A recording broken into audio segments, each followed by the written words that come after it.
disminución de la sensibilidad en las manos, manos torpes, a veces hasta la letra Así les cambia. Así es. Y muchas veces les cuesta trabajo destapar un bote, se les caen las cosas de las manos y en casos más avanzados podemos ver cambia la musculatura. cómo se va perdiendo la musculatura de las manos, ¿no?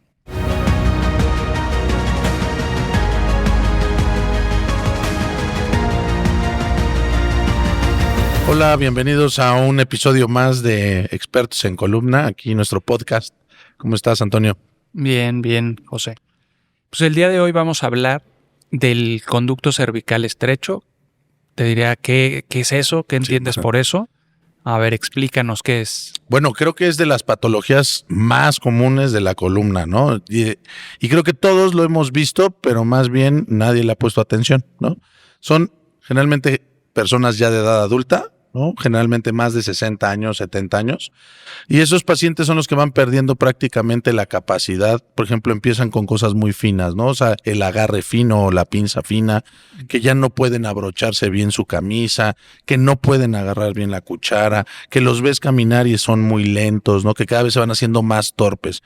Esos los hemos visto en todos lados. Lo que pasa es que hemos olvidado, bueno, más bien se desconoce, ¿no? Por los familiares, y entonces el diagnóstico se retrasa mucho, ¿no? Porque llegan ya a un punto en donde luego ya no pueden ni caminar, ¿no? Entonces creo que todo lo hemos visto. Sí, aquí la situación que tenemos que tener en cuenta es que en la columna cervical, o sea, en el cuello, el cable que pasa es la médula. Es correcto. Y en la columna lumbar ya no es médula, si son raíces nerviosas. Entonces, cuando tenemos una compresión de ese cable de la médula, pues nos va a dar datos, como tú dices, que pueden ir de menos a más. Pero un daño en la médula puede llegar a ser una cosa seria que puede en ciertas ocasiones ser irreversible. Entonces, generalmente, que eso es lo peor. Hemos hablado en otras ocasiones del disco. Aquí siempre el enemigo de la columna es el disco, porque es la parte móvil, es el amortiguador y es la pieza que se desgasta. Entonces, al haber ese desgaste, pues se va a ir disminuyendo el diámetro del conducto por donde pasa la médula, ese cable, y ahí es donde empiezan los problemas. Como siempre les digo yo, o sea, lo han visto, lo han vivido, y el problema es que llevan a sus papás o abuelitos o todo eso hasta un punto en donde pues ya a veces no tiene ese pronóstico que queremos, que es evitar que progrese la enfermedad, porque como bien dijiste, hay un daño, y ese daño estamos hablando de neuronas, ¿no? Y las neuronas, como bien sabemos, hoy en día todavía no tenemos todo muy bien claro de cómo funciona, ¿no? Entonces hay gente que les afecta mucho y entonces es irreversible, y entonces la cirugía va encaminada a la no progresión. Entonces yo les digo, o sea, hay que fijarse muy bien en sus papás y en sus abuelitos y eso, porque a veces los ves caminar mal y entonces te dicen, no, bueno, es que ya está muy viejito mi papá, y entonces ya, pues ya que camina muy lento y ya no agarra bien la cuchara y en la taza de té. O sea, no, es que no debería de ser así. O sea, en realidad, ¿por qué caminaría lento, no? Pues, ok, un problema articular, pero, o sea, que el no poderse abrochar la camisa, pues no es articular, ¿no? Entonces, no tiene que llegar hasta ahí el paciente, ¿no? O sea, hay que detectarlo antes, porque si no, es irreversible. Sí, bueno, como hemos comentado, los problemas de la columna cervical se manifiestan en las manos, en los brazos.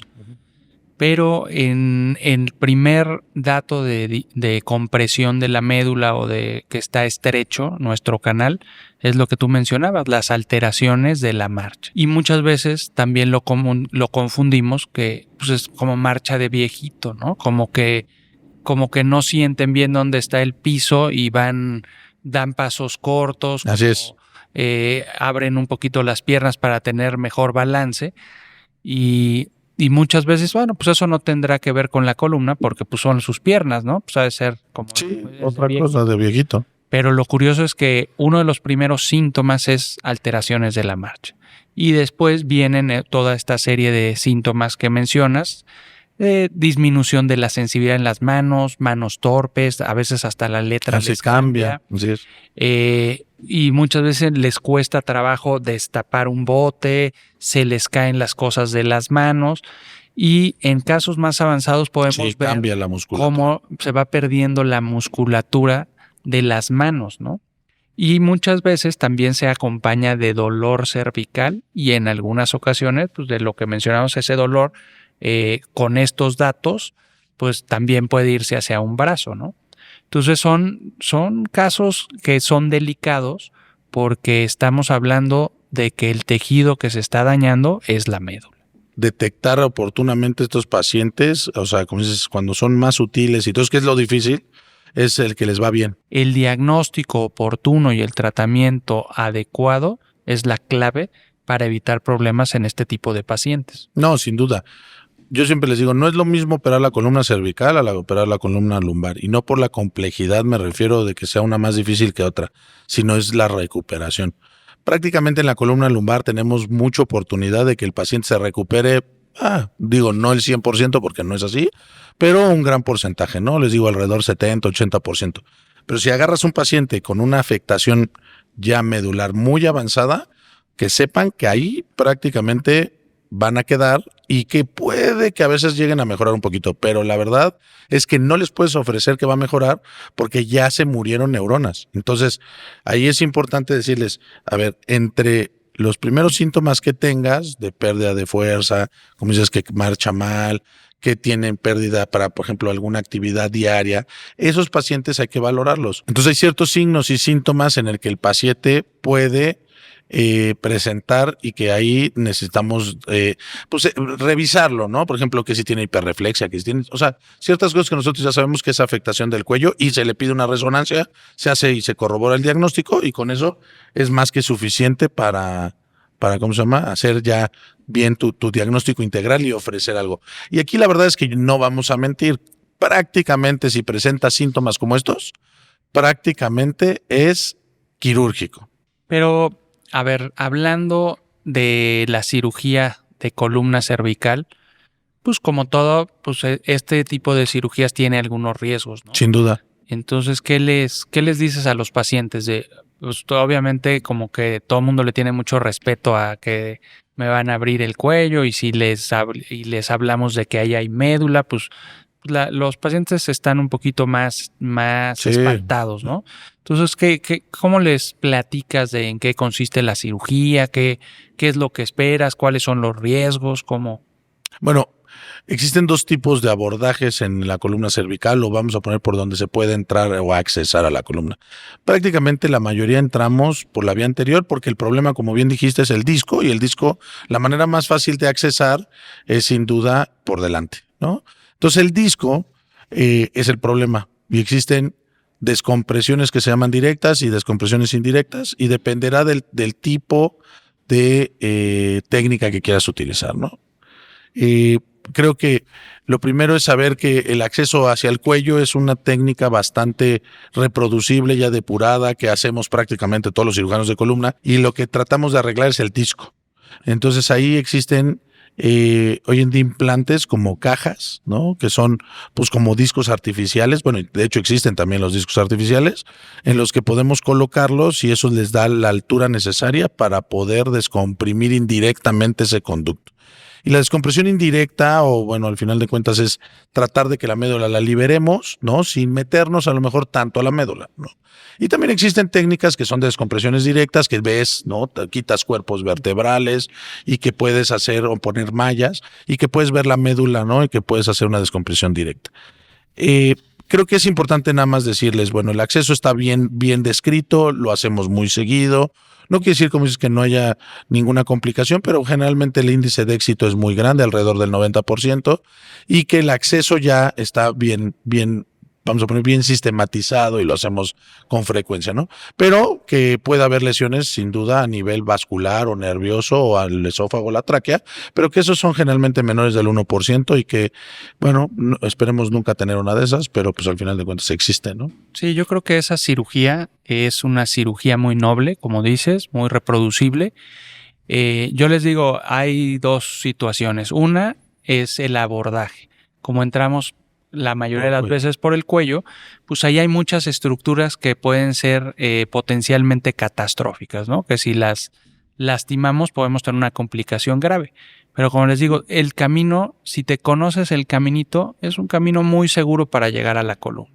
Este abordaje nos permite hacer varios niveles, hacer muy buenas reconstrucciones y el resultado es muy bueno. A veces sí les puede quedar temporalmente un poquito de molestias para deglutir, pueden quedar un poquito roncos, ¿no? Que son cosas que son secundarias a la manipulación.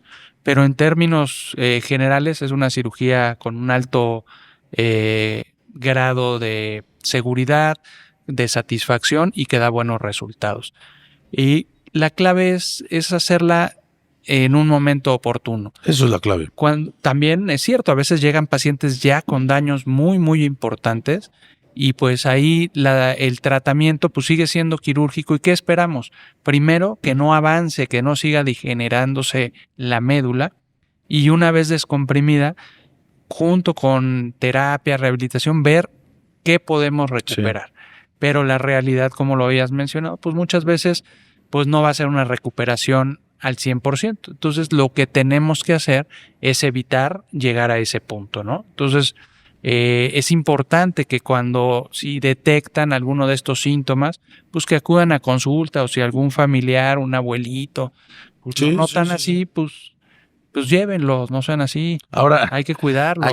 Aquí hablando de los fisioterapeutas, por ejemplo, esta es una indicación en la que operas a esos pacientes y lo que sigue sí es la fisioterapia, por ejemplo. Es el complemento. Así es, ahí sí. O es la continuación del tratamiento. Así es, porque necesitas terapia ocupacional, necesitas terapia para recuperar fuerza, para quitar dolor, o sea, para estimular esos nervios. Entonces creo que este es un lugar y un área de oportunidad, ahí sí, sin duda para los fisioterapeutas, ¿no? Y que conste que estoy diciendo que... Ahora muy amigo, ¿no? Sí. Entonces, ahora sí somos amigos de los fisioterapeutas. No, es que es la realidad. O sea, es un manejo integral con ellos y que al final de cuentas nos pueden ayudar mucho, sobre todo, como decíamos, al paciente. No sé si pueda recuperar el paciente, pero pues es una ayuda, ¿no?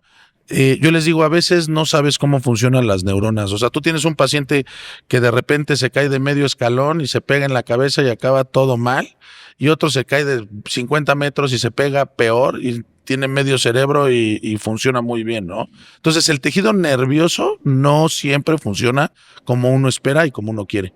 Entonces, eso es importante saberlo, ¿no? Porque a veces queremos recuperar al paciente y si damos una falsa recuperación o falta de expectativa de la cirugía, a veces si no damos la información correcta, a veces el paciente no sale como uno quiere, ¿no? Entonces tenemos que ser muy claros en la indicación, tenemos que ser muy claros qué va a recuperar, qué no va a recuperar y para qué y qué alcance tenemos con la cirugía, ¿no?